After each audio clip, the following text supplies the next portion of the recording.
And you're on, ma'am. Thank you. All right, at 5 o'clock, 5:01, we are calling the August 18th meeting of the Quality of Life Committee to order. And if we could get a roll call vote, please. Councillor Jamie Cassett. Here. Councillor Michael Garcia. Present. Councillor Chris Rivera. Here. Councilwoman Renee Villarreal. Present.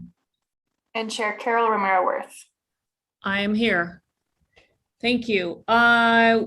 We will move to approval of the agenda. Are there changes to the agenda from staff? None from staff today, Madam Chair. All right, changes for the committee? If none, is there a motion? Move for approval. Second. We have a motion by Councilor Rivera, a second by Councilwoman Villarreal, and if we could take a roll call on approval of the agenda for tonight. Councillor Michael Garcia. Yes. Councillor Chris Rivera. Yes. Councilwoman Renee Villarreal. Yes. Councillor Jamie Cassett. Yes. And Chair Carol Romero Worth. Yes. Item 4, approval of the consent agenda. Are there changes from staff to the consent agenda? Oh, I'm sorry, none from staff, Madam Chair. Sorry, I was Okay. waiting for them. No worries. Are there changes from the committee on the consent agenda, or are there items the committee would like to pull tonight? Councilor Garcia. Thank you, Madam Chair. I'd like to remove item A to recuse myself, and I would like to co-sponsor item D. Okay. Any others? Councilor Rivera. Yeah, not to pull, but just to let the committee know that item B was approved last night by the Public Safety Committee unanimously. So just wanted to make that note. Thank you. Councilwoman Villarreal, I think you flagged. Yeah, thank you, Madam Chair. Item C, just to get some clarification. Okay. All right. So any other changes? for, Is there a motion? Yeah. Move for approval as amended. Second. We have a motion by Councilor Rivera, a second by Councilwoman Villarreal to approve the consent agenda as amended. If we could get a roll call one more time, Jennifer. Councillor Chris Rivera. Yes. Councilwoman Renee Villarreal. Yes. Councillor Jamie Cassett. Yes. Councillor Michael Garcia. Yes. And Chair Carol Romero Worth. Yes. Item 5, approval of the August 4th minutes for the Quality of Life Committee. Are there changes from staff to those minutes? None from staff, Madam Chair. Changes from the committee? Is there a motion? Move to approve. Second. We have a motion from Councilwoman Villarreal, a second from Councilor Rivera to approve the August 4th Quality of Life Committee minutes. If we could get a roll call on those minutes, please. Councilwoman Renee Villarreal. Yes. Councillor Jamie Cassett. I'll abstain as I was not there. Councillor Michael Garcia. Yeah. Councillor Chris Rivera. Yes. And Chair Carol Romero Worth. Yes. Can I change my vote? Because I forgot I was also not there. I'd like to abstain. Thank you. Okay. We missed you guys. All right. Item 6, we're on to the consent agenda. Item A, Councilor Garcia. Thank you, Madam Chair. I'd like to recuse myself from this item as I work for the federal agency that hosts the program that this item is about. Okay. We will wait for you to disappear. And then Move for approval. there's a Second. motion. There's a motion to approve from Councilor Rivera and a second from Councilor Cassett. Is there any discussion on the motion? If none, can we get a, Jennifer, can we get a roll call, please? Councillor Jamie Cassett. Yes. Councillor Chris Rivera. Yes. Councilwoman Renee Villarreal. Yes. Chair Carol Romero Worth. Yes. All right, let's give me a minute to let Councilor Garcia know that we are ready to move on.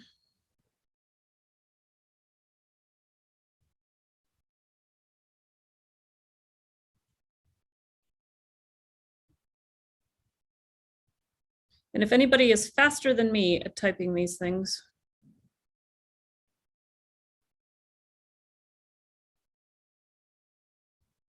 There he is. Terrific. All right, we will move now to item C, which is, and I should have done this with item A, so sorry for anybody who was listening.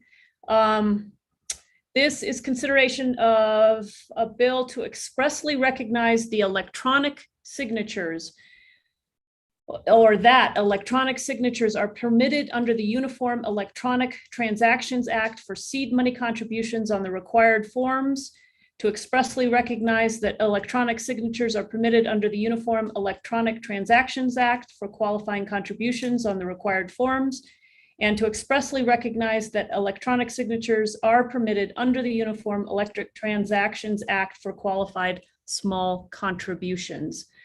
We do have Marcos Martinez here with the City Attorney's Office, and Councilwoman Villarreal, I believe you pulled this.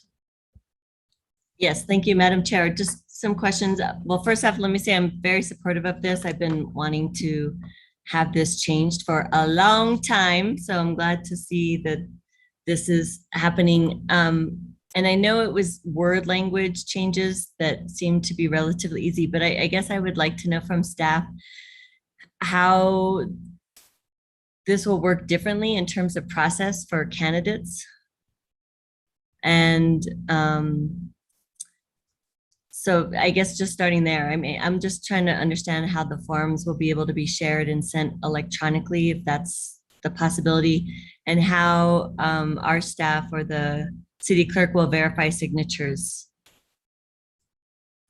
Thank you, Councilwoman Villarreal, for the question. So I think my understanding of how this will work is that if a candidate is collecting seed money contributions, qualifying contributions, and small qualified contributions, that at the time that they're supposed to fill out the form, if the candidate has some kind of tablet or some kind of device that allows the person making the contribution to sign basically the form that is required,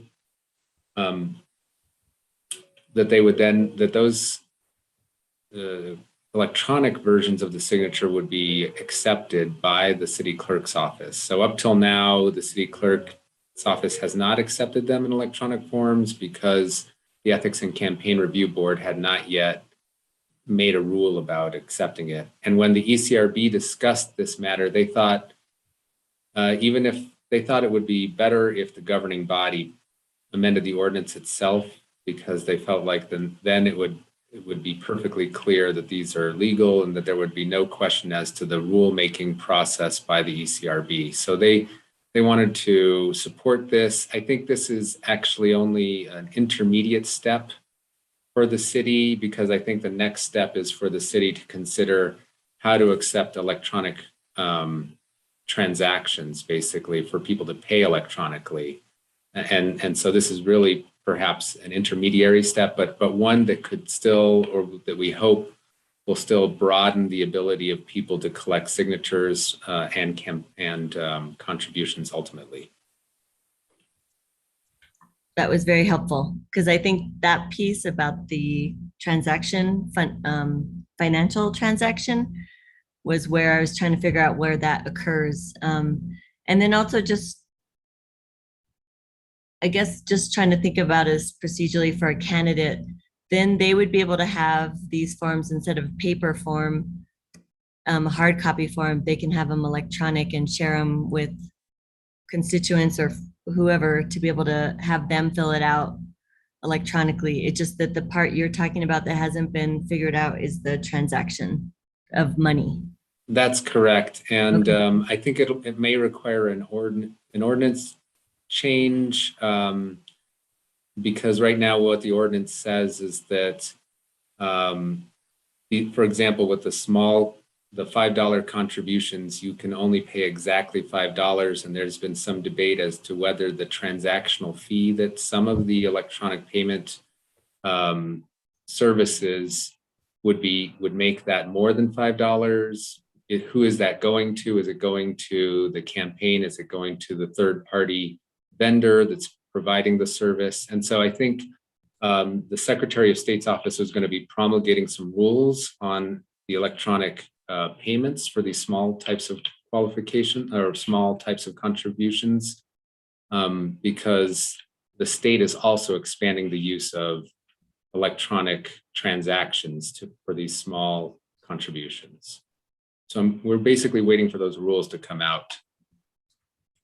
Excellent. Yeah, the conversations about how to make this work, I've had many about this. And Albuquerque's been able to work it out though. What have they done differently? So I have heard a little bit about what Albuquerque has done. Our clerk has been in communication with the city clerk's office in Albuquerque. And what Albuquerque implemented is a centralized system that the candidates can then use. So Albuquerque, in other words, has taken it upon themselves to implement an additional payment system that it makes available to the candidates themselves. And that way they can be sure that the candidates are receiving the exact amount in the contribution, and then the candidates don't have to set up a platform themselves. We had some discussion about that at the ECRB when they were recommending this change. And we wanted to get some more information on the software that Albuquerque was using and how much it would cost the city. Excellent. So basically the centralized system is run by the city and they pay for it. Great. Well, I look forward to that next discussion or that next phase. And those are all the questions I have. Thank you. Are there other questions from the committee? I have just a couple. So the ECRB did approve these changes at a recent meeting, correct? Excuse me. That is correct. They made a recommendation that the governing body consider it. Okay. And to be clear, they didn't want to promulgate a regulation, which they have the authority to do. They decided it would be better for us to make this change by ordinance, by making a change to the ordinance. That's correct. They, yes, that's Okay. accurate. We don't have, as I stated earlier, a well-defined rulemaking process for the city's boards. And it's actually somewhat rare for the governing body to delegate that power to individual boards. And so they thought, in the avoidance of doubt, if the governing body is willing to consider this, we would recommend that they do. If they don't, we can come back and try to figure out how to pass a rule. Okay.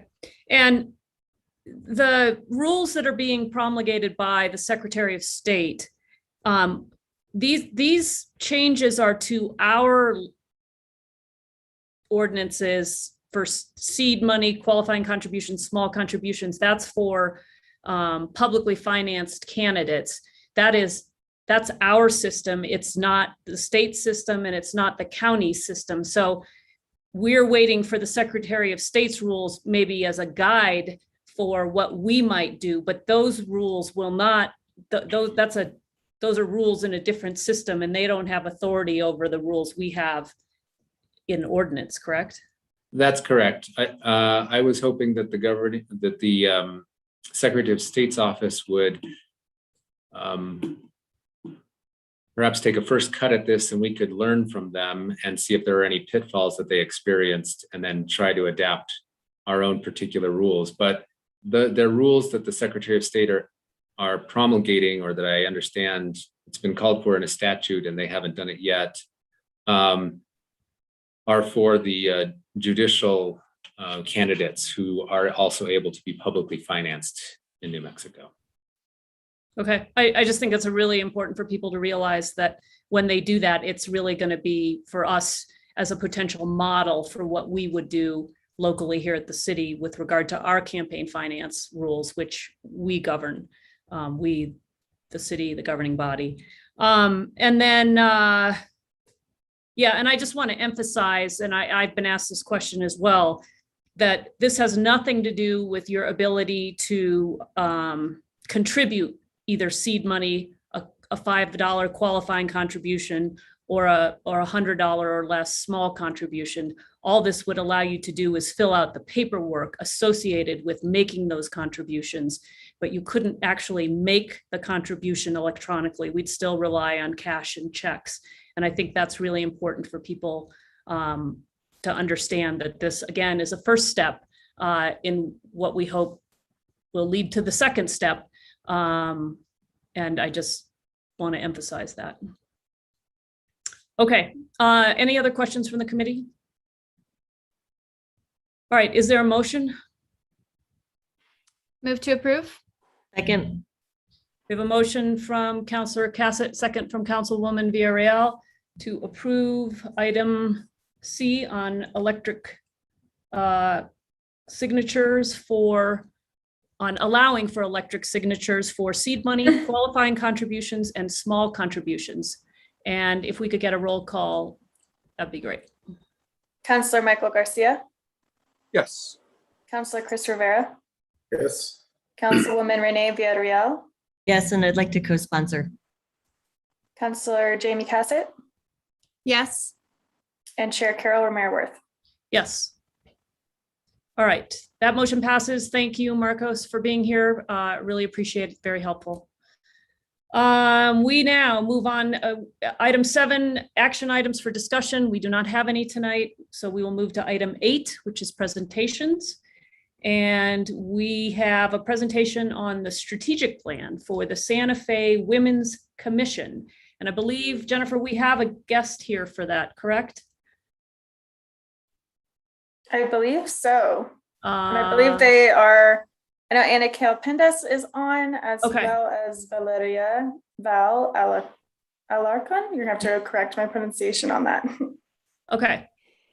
Terrific. And I don't know, Julie, I see you popping on the screen. Do you want to introduce our guests? And I would just welcome all of you and say how excited I am that you're here and that we're ready to talk about this and all the work that's been going on in the various meetings that you've been having on this. So I will kick it over to you, Julie, and then maybe you can introduce the guests. Great, thank you, Madam Chair, Quality of Life Committee. I am so proud to be here. So happy that we've gotten to this point. We had an outstanding, and we have an outstanding group of women who've worked incredibly hard on their strategic plan, which is going to be presented to you by Val. We hired Val via consulting back in, I want to say it was May, and our city processes are not easy to follow. And so I'm happy that she was patient and willing, and in collaboration with the commission was able to get this plan to you in record amount of time. And so the commission is now poised to be able to start implementing some of the goals and objectives of the plan. Anna Kale Pendas, who is also here with me, is the liaison for the Women's Commission, and she picked up the commission from a previous staff member, and she just took the ball and rolled with it. So a lot of kudos to her, to the chair, Candace Flint, and again to Val. So with that, Val will be presenting on the Women's Commission strategic plan, and we will take questions at the end. Thank you. Terrific. Thank you, Julie, and thank you, Madam Chair and City Council members. This is a true honor to be of support to the Women's Commission, to the City of Santa Fe, in the efforts, in the intent of advancing gender equity. So I am going to do a screen share. Hopefully I can. Hi, Valeria. I was wondering if you could show us yourself, because we don't. Oh, I didn't know if I was able to do that. Hola, Renee. Sure. Hola, buenas tardes. Such an honor to be here with all of you. Thank you so much for this opportunity to be of service to our city and our community. So thank you, Renee. With that, I will do a screen share. All righty. And let me, okay, present, there we go. Yes, why don't we work here? All right. Just to confirm, can you all see the screen? Maybe a show of Yes, we hands. can. Awesome, thank you so much. So I'm just kind of setting up my screen here so I don't miss the little arrows and the content. So my apologies, give me 1 second. Okay, I No, think no I can worries. do it. Take All your right. time. So welcome to the City of Santa Fe Women's Strategic Action Plan, which has been set for starting this year, 2021 through 2026. And here's a quick overview of what we're going to present to all of you today in our community. An overview of the executive summary, the vision and mission that the Women's Commission has set forth for this work as it unfolds, as it progresses, the core values that they have identified, as well as the guiding principles from which their work will be driven from. We'll also dive into the strategic framework, the specific issues that women and girls are facing here in our community. Some very important facts to keep in mind. Also identifying our key priorities that have been set forth by the resolution, of course, and additional proposed ones, and overarching goals and the strategies that the Women's Commission will lead in order to achieve the goals. In addition to the strategic action plan, we have also identified a communications and marketing action plan to support the work of the Women's Commission as it commences and as it moves forward. Okay. Hold on, something's going on here.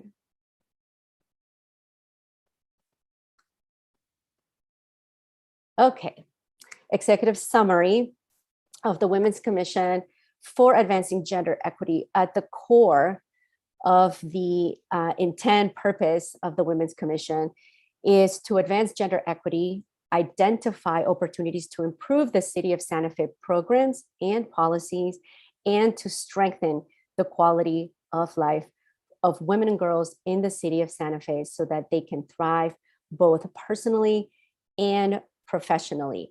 And so the city, both the mayor and the Santa Fe City Council, created the Women's Commission resolution because they acknowledged the fact that we really need to put into place all the resources, all the talents, all the skill sets, all of the information that we can identify in order to advance gender equity so that women and girls in our community can thrive both within the municipality and within the community. One of the things that the Women's Commission quickly identified early on is that they want to work through a gender equity and intersectional lens in order to assess and make recommendations for improving the city's programs, policies, services, budgets, ordinances, and practices as they relate to and affect women and girls in our community. So I'm just trying to move this little thing. Okay. And so as stated by the resolution, when we speak to the terms of women or women and girls, and as it relates to this body of work moving forward, it shall consistently include and refer to women and girls, cisgender, transgender women and girls, self-identifying women and girls, and gender non-conforming individuals. And I really applaud, acknowledge the City Council, the City of Santa Fe for really creating this level of not just distinction, but of true inclusivity and what will then drive equity for all women and girls in the City of Santa Fe. So I really want to acknowledge all of you for prioritizing. Language is key, terms are very important. And so the more clarity we can have around that, the better for all. Okay, the vision of the Women's Commission is to ensure that women and girls in the city of Santa Fe, regardless of gender identity or expression, are truly empowered and leveraged to achieve their full potential, and one that truly celebrates and values the rich diversity and intersectionality of our community. That vision is going to be enabled by the mission of the Women's Commission, which is to advance gender equity in social, health, environmental, economic, and political systems in the city of Santa Fe in order for women and girls to thrive personally and professionally. So the work will utilize, again, an intersectional lens that truly centers historical context, historical injustices, diverse voices, and the lived experiences of women and girls to guide its work. So the work itself will be informed by the community that we are here to support and leverage. The commission will also identify opportunities to improve the city of Santa Fe's policies and programs, and they will work in collaboration with community advocates and organizations to identify community needs and inform its work. So as you can see, the commission is really committed to a very collaborative approach to advancing gender equity in the city of Santa Fe. Another priority that really emerged from the facilitation of the strategic planning process for the Women's Commission is education, language. Language is how we communicate with one another. And I think the more clear that we can be around, terminology and why we're utilizing certain terminology and how does it play a role in the critical work that we're doing, I think it's incredibly important. So part of the intent of the Women's Commission is educating the public about what it entails to advance gender equity. What does it look like? So there's an educational piece here. And, we hear terms like intersectionality. So what is that truly? And here's a great definition by Kimberly Williams Crenshaw, who coined the term, which is intersectionality draws attention to invisibilities that exist in feminism, in anti-racism, in class politics. So obviously it takes a lot of work to consistently challenge ourselves to be attentive to aspects of power that we don't ourselves experience. And I think that's so critical when it comes to gender equity, specifically, of course, racial equity, but to really, be reflective and explore the various aspects of power that, us individually may not truly experience or understand, and how it can inform change towards a more equitable world for all.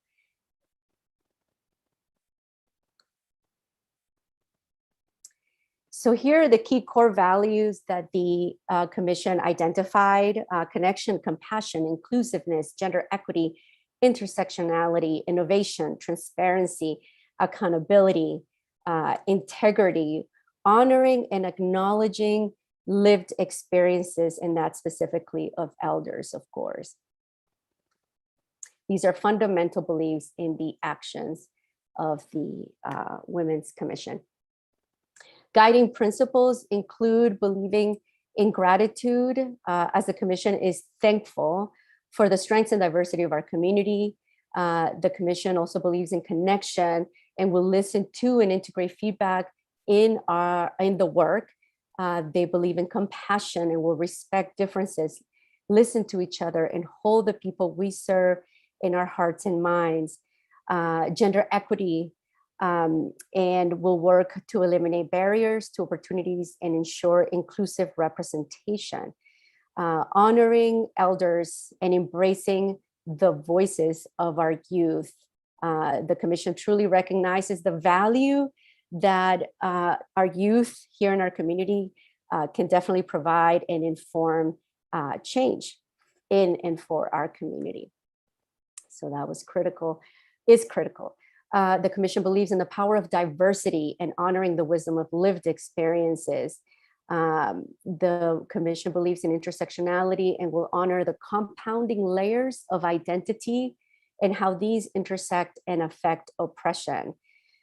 They believe in innovation and will seek transformational solutions to advance gender equity. And they believe in accountability and will work with transparency and integrity.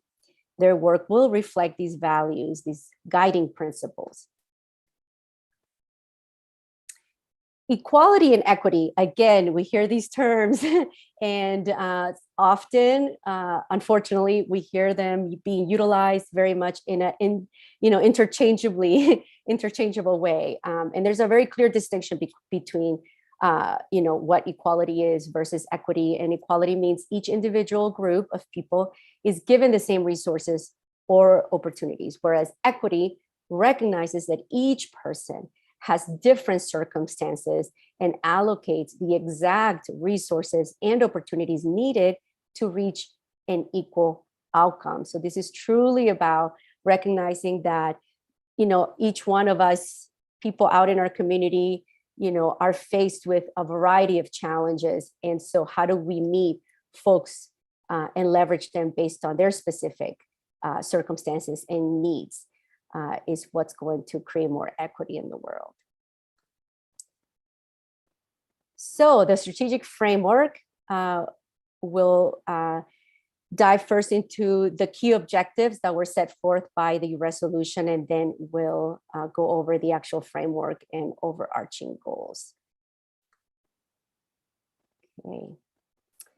Some facts to keep in mind, and of course, these were highlighted, noted, included in the resolution. Women in Santa Fe often have been unrecognized leaders in our community, contributors in our community, and that's something that will be addressed within the commission's work. Another important fact to keep in mind around inequities with income or pay is that according to the Women's Law Center, over a course of 40 years, based on today's wages, women will lose about $430,000 plus in pay. Also, 20% more of women than men live in poverty in Santa Fe County, which also makes us think about the number of children that are living in poverty. In this fact here, 2/3 of our children are living in poverty as a result of families headed by women who are not earning the same salary as men. According to the National Women's Business Council, men tend to start their business with nearly twice as much capital than women. These were some very important, eye-opening, of course, facts from the recent 2017 St. Vincent's Community Needs Assessment Report. Julie, thank you so much for pointing us to this information. On the health front, obesity among Santa Fe women increased almost 10% in 1 year, from 14.4% to 23.3%.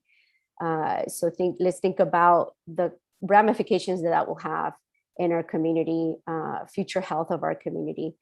Domestic violence has been a significant area of concern in our community. It has increased in Santa Fe from 6.9 per 1,000 in 2015 to 9.0 in 2017. And data also suggested that nearly 60% of domestic violence incidents go unreported.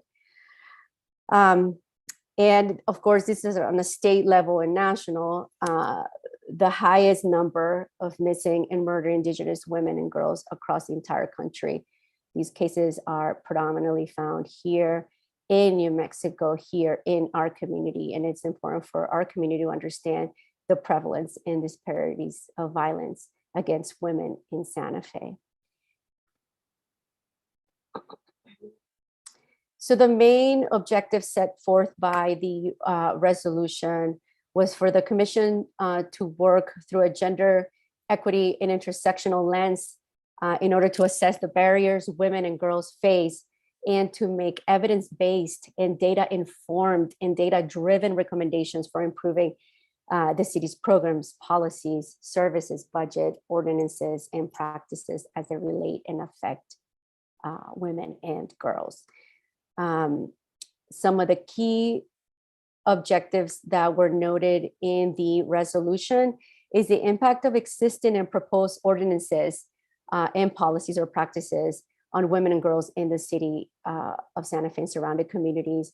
Also, the impact of the structure, HR policies and practices of city departments on women and girls working within the city for the city of Santa Fe. The impact of city's marketing, communications, public statements, advertisement, and types of messaging, what kind of impact that's having on women and girls in the city of Santa Fe. Ways the city can use evidence-based and data-driven decision-making methodologies to align its programs, policies, and practices with the larger aims of social justice and human rights, including issues of equity and opportunity. And last but not least, ensuring that diverse voices of women in the community at large are being centered, represented, and heard, and that these voices are informing change. So these are the key priorities that were set forth by the resolution: employment, equitable pay, advancement, education, healthcare, quality childcare, affordable housing, parks and recreation, as well as access to public transportation, safe public transportations, addressing sexual harassment, assault, looking into immigration status, and looking into city services that are really meeting the needs of women and girls in our community. Long-term priorities that the commission will definitely keep in its radar and make future recommendations in and around is, of course, addressing violence against Indigenous women, concerns and issues around human trafficking, addressing food justice, food equity, gender and race-based violence, and of course, social, economic, and environmental determinants on health.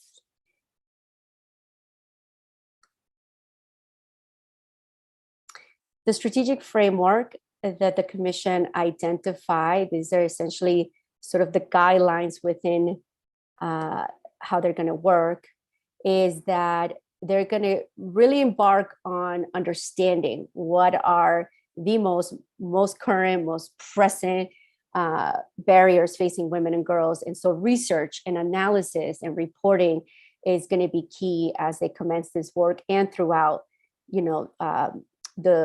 the work that they'll be doing here for the next 5-6 years and moving forward. So really research and analyzing issues relevant to women and in relation to the city's key priorities. Public education and community engagement, of course, whether it's these city surveys or focus groups, the commission is committed to really hearing directly from the affected community, and public education and engagement is key, essential to that.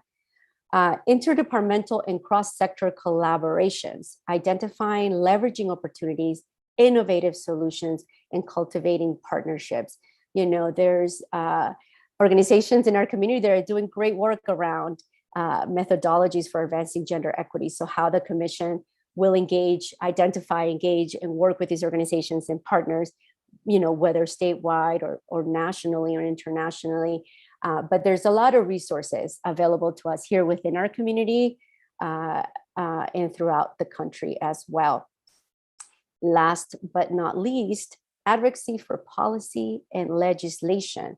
So the commission obviously will work diligently to recommend policy changes that will result in appropriate ordinances and structural changes to advance gender equity. So this is the strategic framework that they're going to be working within. And let me just move this little thing out of the way. The City of Santa Fe's Women's Commission will address existing internal and external barriers which make it difficult for women and girls to thrive personally and professionally in Santa Fe. So this is sort of the two-prong goal, overarching main goal objective that the commission has and will focus on.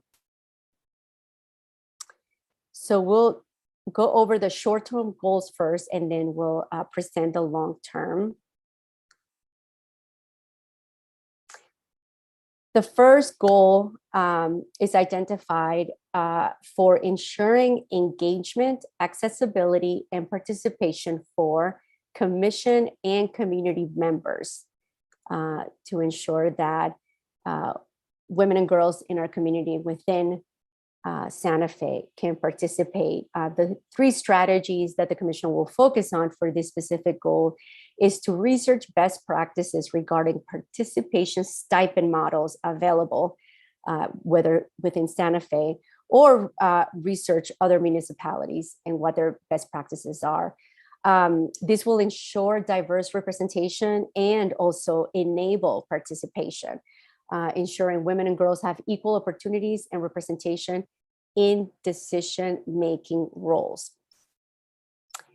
That's the first goal. The second one is advancing gender equity for women and girls within its governmental structure and the community. There's three strategies, beginning with a city, conducting a citywide survey for capturing the most pressing information for understanding the significant barriers women and girls face. Of course, working with a research data analyst to conduct all of that in the most equitable manner, in the most stringent manner. Second is identify a gender justice impact assessment tool that the city can use to assess progress in its efforts of advancing gender equity. And so the commission will research that effort, that specific assessment tool that perhaps other commissions or committees are utilizing, within the city, or research outside of the city to see what those best practices are. Third, engage with city departments and unions to identify issues, concerns, and trends in diverse representation.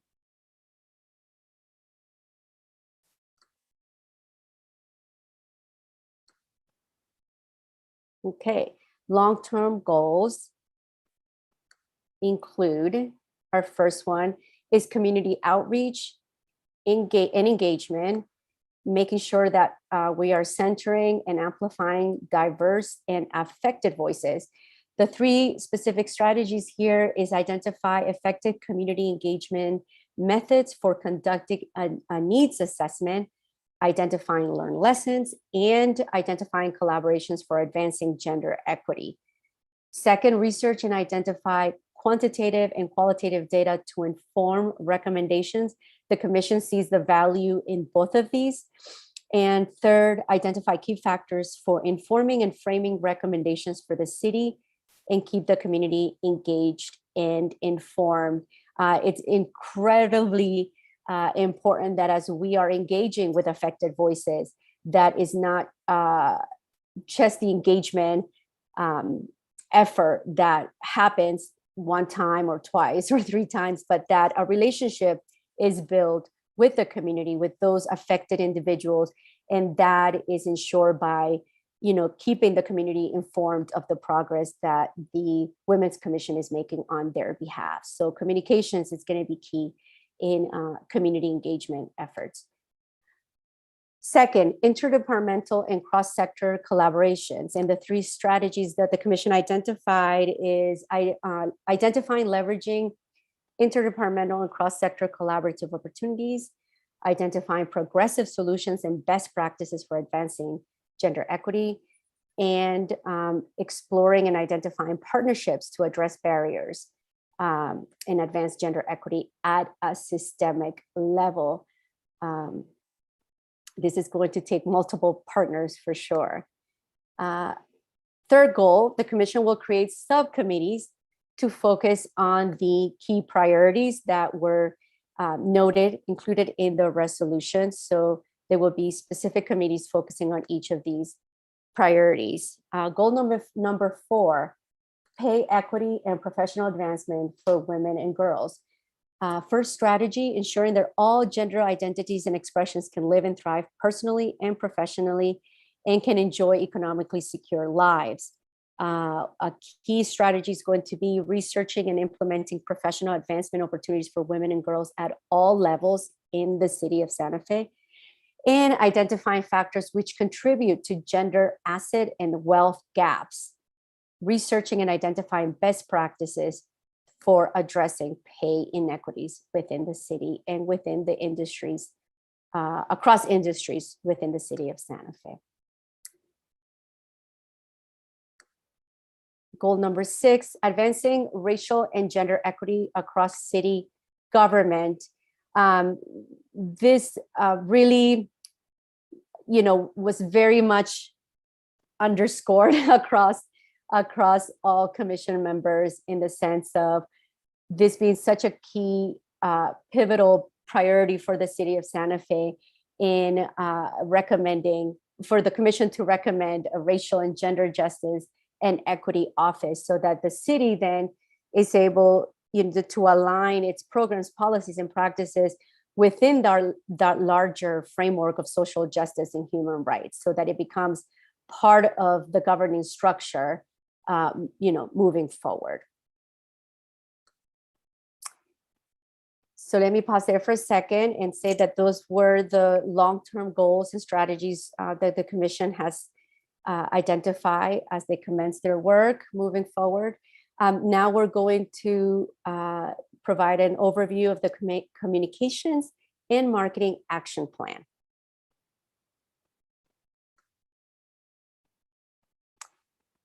And the specific goals here are launching a Women's Commission webpage within the city's website, marketing and PR support for the Women's Commission, so that its commencement of work is being informed, the community is being informed about the commencement of their work. And the commission has a way to provide progress updates to the community, and also engage with the community, conduct community outreach. The third one, resources, which is to implement a one-stop access city resource list on the city website that would include city services and programs that are specifically designed to support women and girls. And of course, last but not least, the marketing impact on women and girls. So the commission will research the impact of public statements, advertisements, messaging, and campaigns on women and girls here in Santa Fe, and will recommend improvements and best practices to the city. Here is the membership who put their heart and soul and talent and skill set and expertise into framing this strategic action plan. Of course, the chair, Dr. Candice Flint, Sasha Anderson, Carla Bakecki, Kate Cleaver, Vicky Gabin, Fatima Van Hatten, Gabriela Schwenker, Olivia Sloan, Araceli Varela. These are a group of commission members that are so deeply committed on a very personal and of course professional level to create a more just world, a more equitable world for women and girls here in the city of Santa Fe. Just to note that their meetings are going to be held the second Tuesday of every month, starting August 10th, of course, from 5:30 to 7:30. And we want to give a big thank you to Mayor Weber and of course all of you city council members for prioritizing women and girls here in the city of Santa Fe and ensuring that they live a thriving life both professionally and personally. And of course, Julie Sanchez and Ana Kale Pendes, who were such an incredible support system to the commission and also strong leadership in framing the strategic action plan. And with that, I will stop the screen share. And thank you once again for this opportunity to be of service to my community and to all of you. Thank you. I'm happy to answer any questions you may have. Thank you, Val, for being here. And Julie, I don't know if Anna or you have other things to add before we go to questions from the committee. Okay, and I also notice that Kira Ochoa has joined us. Kira, if you had anything to add, happy to have you, or if you're just hanging out in the background with us, that's fine too. Questions from the committee? Councilwoman Villarreal. Thank you, Madam Chair, and thank you, Valeria, for a very thorough and informative presentation on the strategic plan. It was very helpful to see kind of where you all are leading, how the resolution, which I worked really hard on, how that informed some of the processes. And so I'm very thankful, and also thankful to staff, and especially Anna Kale Pendas, to be able to navigate this. I know COVID really kind of set us in many ways in the city, but just trying to figure out how to move forward with commissions, task forces, et cetera.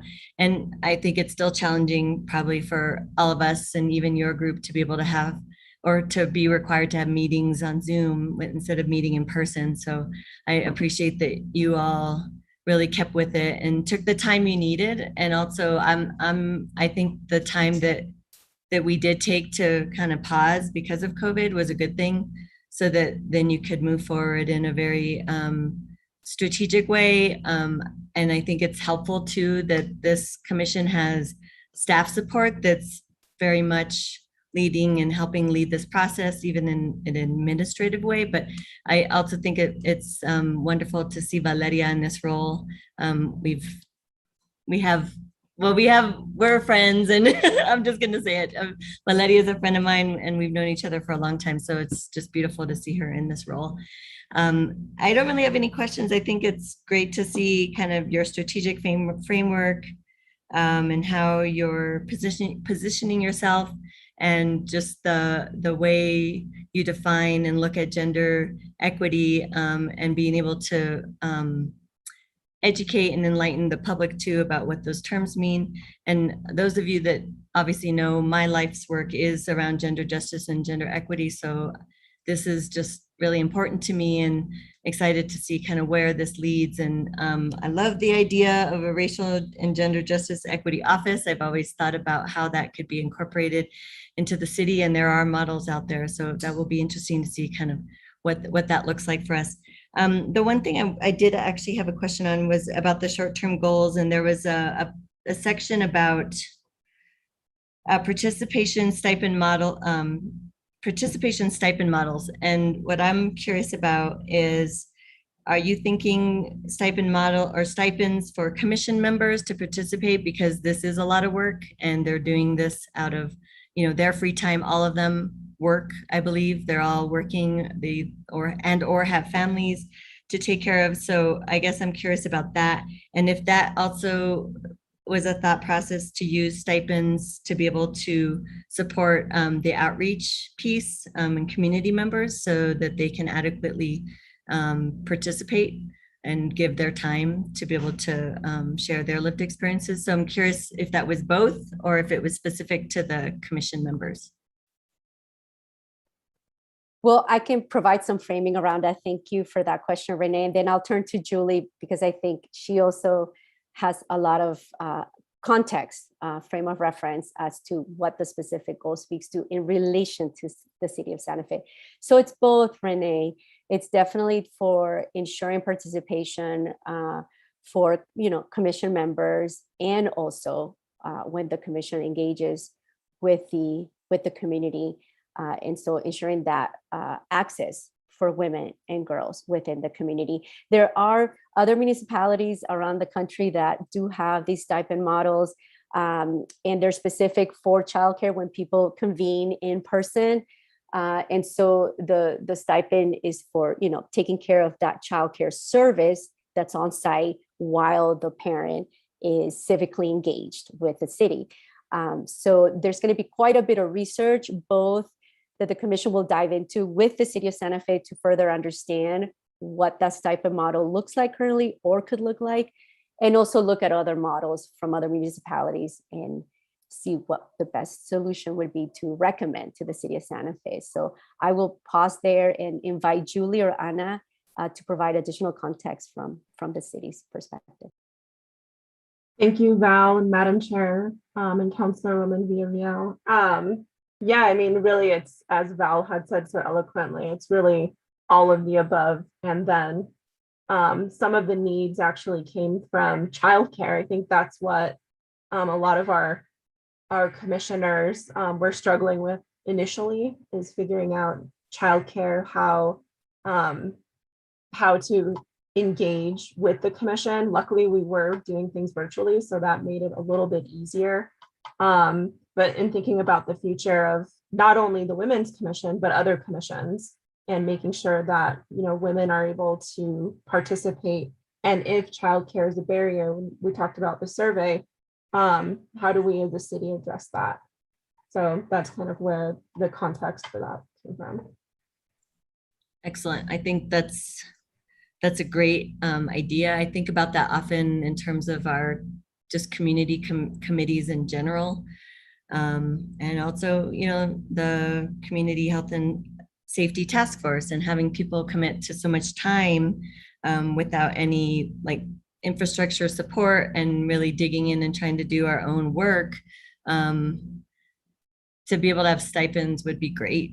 It would be great to have members to be able to be paid, you know, not really paid, but given resourced in some way for their time, or provide childcare support. So I think that those are important things we have to think about and budget for into the near future. So I think that's it, really. I'm just appreciative of everybody's time to do this work, and I just think you have a great team, and there's a lot of resources in the community too to be able to support your efforts. So thank you all for everything, and thank you for the presentation, Valeria, and look forward to hearing about next steps.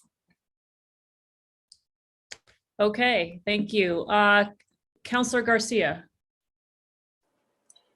Thank you, Madam Chair. And thank you, Valeria, Anna, Julie, and especially all the women on the Women's Commission that helped develop the strategic plan. I think it's setting the foundation for a bright future for our great city. So thank you for all the time and effort that you put into this. The only ask that I would have is to share this wealth of information with all the governing body members. This is fantastic, and I think this should be we should be loud and proud with this information, and so that's my only request. But good job. Thank you to everybody involved in this. That's all I got, Madam Chair. Thank you, Councilor. Councilor Cassett. Thank you so much, Madam Chair, and thank you, Val, so much for being here and for the presentation. First of all, can somebody send us that PowerPoint? There was a lot in there, so I do want to make sure that I have the opportunity to review it on my own, so that would be wonderful. Julie knows this. I was very excited to hear about the childcare piece. This has been something that I've actually really been digging into a lot with what this looks like in our community. And Julie, I definitely, if you see crossovers from some of the things that we've been working on and some of the things we've been talking about and what's happening with the Women's Commission, I would be very interested to hear about that. I know that it's, as a mom myself, I know that that's a really big challenge. You know, it's something that I have to consider with everything that I do. So I'm really happy to hear about that work. And I believe that's it. Just thank you. Send over the presentation. I do want to have an opportunity to review it on my own, and I very well may have some additional questions after I really get the time to digest it. But thank you all for the work, and again, thank you to the commission. These are tough conversations. These are kind of big structural changes that we are looking at, and I know that it is hard work intellectually as well as emotionally. There's a lot of emotion that comes up when you start to really dig into the structural challenges that women face as we work to, basically dismantle patriarchy. I say that on a public meeting happily. So, but that's essentially what we are looking at. And I'm glad that we are taking this first step, and I'm very proud of the city for doing this work. So thank you so much for presenting. And I look forward to seeing that presentation.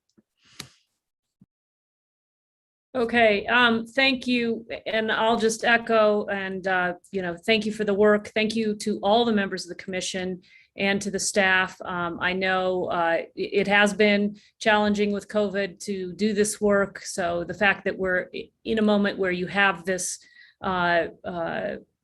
presentation to give to us as the start of a lot of hard work and kind of a symbol of a lot of hard work that went into it. So thank you. I would request, as the counselors have suggested, Julie, maybe you could not only send it to the Quality of Life Committee members, but to the governing body, and perhaps with a link to tonight's meeting, just in case anybody wants to. We'll just make it easy for other governing body members to hear the presentation if they'd rather do that. So if you wouldn't mind doing that, I think that'd be great. So anyway, all right. Well, thank you. Thank you for being here. Thank you for the work. And we are going to move on now, but really appreciate it. All right. We are now matters from staff. No matters tonight, Madam Chair. All right. Matters from the committee. Matters from the chair. Our next meeting is Wednesday, if you can believe it, September 1st. It's right here. It's crazy.